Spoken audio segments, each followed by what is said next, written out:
Hello everyone, তোমরা সবাই কেমন আছো? আশা করি তোমরা সবাই বেশ ভালো আছো, আমরাও বেশ ভালো আছি। তো আজকে ছিল আমাদের একটা বিয়েবাড়ির ইনভিটেশন, তো সেখানে রেডি হয়ে যাচ্ছি। তো গাড়ি চলে এসে, বিয়েবাড়িটা খুব একটা দূরে ছিল না, কাছেই ছিল। এই যে আমরা এসে পৌঁছেও গেছি।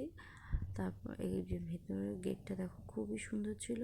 আর বাইরে ব্যানার দিয়েছিল সাথী দিয়ে আর দেবজ্যোতি দাদা। দেখো ভেতরটা খুব খুব সুন্দর সাজিয়েছে, অসাধারণ ছিল চারিদিকটা। প্যান্ডেলটা খুবই সুন্দর হয়েছে। এটা বিয়েটা ছিল লজে, তো ঢুকেই গণেশ ঠাকুরের মূর্তিটা ছিল, তো এটা দেখতে খুবই সুন্দর লাগছে। এটা ছিল হচ্ছে আমার পিসি শাশুড়ির মেয়ের বিয়ে, তাহলে ননদেরই বিয়ে। তো এই ভিডিওগুলো করে দিচ্ছিল আমারই ননদ। তোমরা জানিও কেমন হয়েছে ভিডিওটা। তো আমাদের আসতে এতটাই লেট হয়ে গেছে যে বিয়েও শুরু হয়ে গেছে।